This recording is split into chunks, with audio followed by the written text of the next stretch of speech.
Hey YouTubers, it's Charlie. This is my Arrow episode 19 video. So many WTF things to talk about. We do have a really good idea where the rest of the season is going based on what happened in this episode, based on what happened at the end. And I do have some information from the producers on like what their plan is for future seasons based on what happened. So just careful for spoilers as we get like right into it. I'll explain the big stuff first. So before top 5 moments, let's just talk about Colton Haynes and what's going on with that. The actor is coming back to the show. He's just done as a series regular. Series regulars typically appear in every single episode, almost every single episode. So when he comes back, he'll just be a guest star.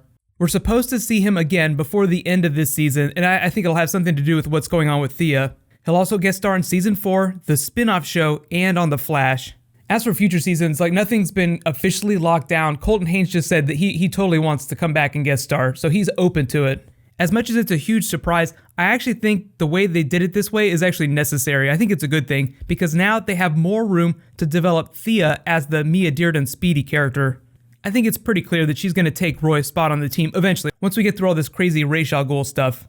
When Colton first came on the show, he had a 2-year deal, so they knew that he had a hard out at a certain time, so they wrote it that way. So it was pre-planned the whole time. They knew this was going to happen. He has a big movie career that's taking off. He's in the San Andreas movie with The Rock, so he has other big, huge things going on in his career right now.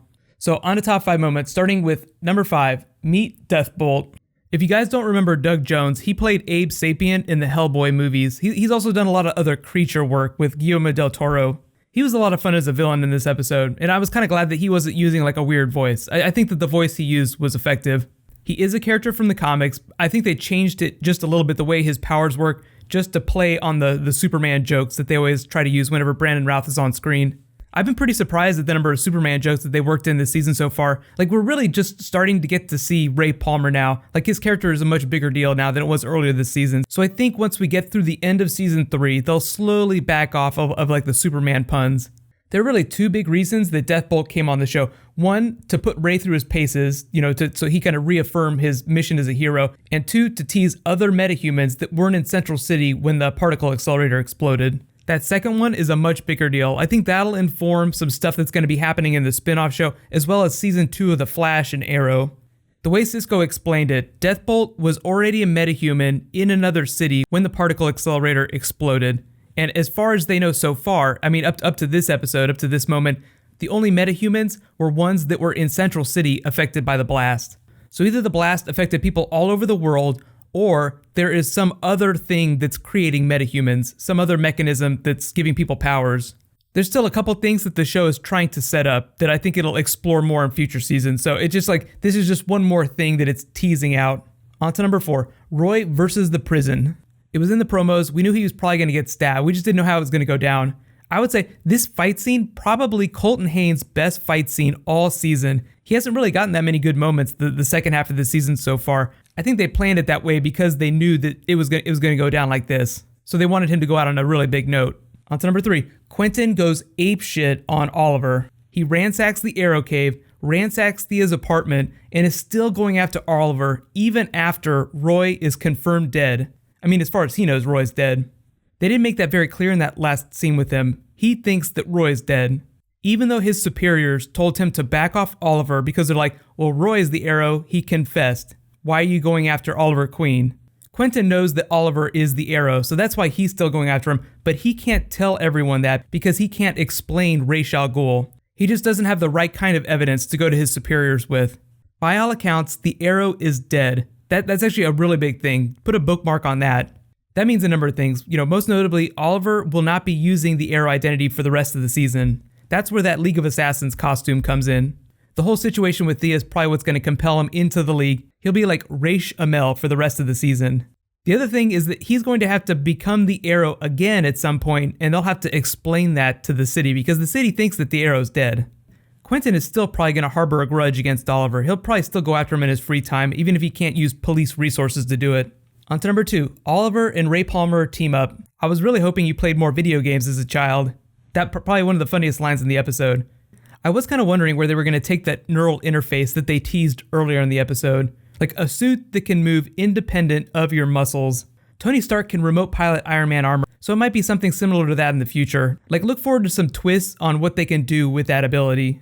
The suit itself, the Atom suit, doesn't have an AI, so to speak. I don't think they're going to do that. I think that would be too close to Iron Man. I do feel like they waited a little too long to start doing character development that they did with the Atom in this episode. Like, he's like, oh, I can solve stuff with my tech. And Oliver's like, no, you can't rely on your tech. You have to rely on your own abilities. He's kind of going through the same thing that Laurel's going through as the Black Canary. She's trying to become a hero, but she's not very good at it. Ray wants to be hero too. He's also not very good at it. What I think is going to happen with the character is that he'll become a slightly better hero by the end of the season, and then they'll just continue that character development in the spin-off show. They did say the character fits way better with Team Flash, so what I'm hoping is that he guest stars more on the Flash Season 2 than he does on Arrow Season 4. I just feel like that Cisco moment at the end said it all. You know, Flash Science Bros, fist bump, high fives.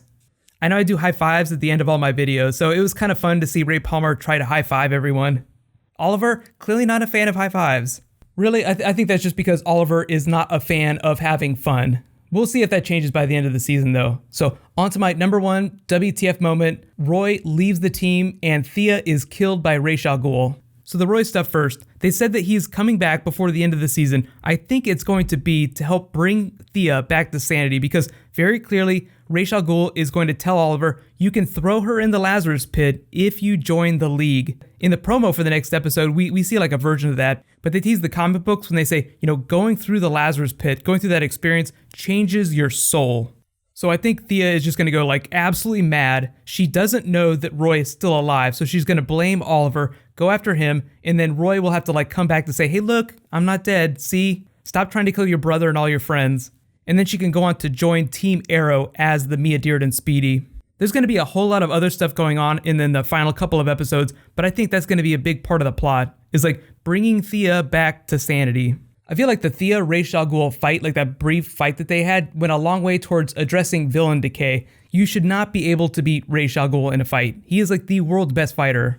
Doesn't that just make you wonder how Oliver's going to beat him in the end? There's no way he's going to beat him in a sword fight, no matter how good he gets. Ra's al Ghul is always going to be better. If anyone takes down Ra's, I actually kind of hope that it's Nyssa. I feel like that would be more appropriate.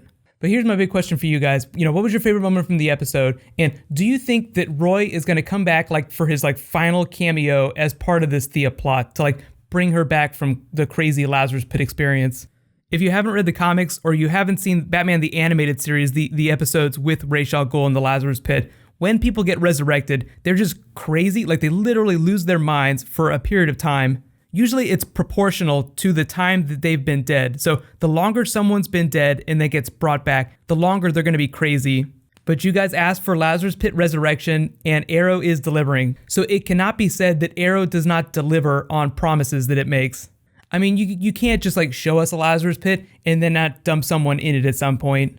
I know I didn't really address the flashback scenes. I think what's happening here is that the Amanda Waller character is slowly going to be cycled out because of the Suicide Squad movie. They're kind of doing that with a lot of characters, and it's a bit of a bummer, but it's one of the realities of the way DC treats its TV and movie characters.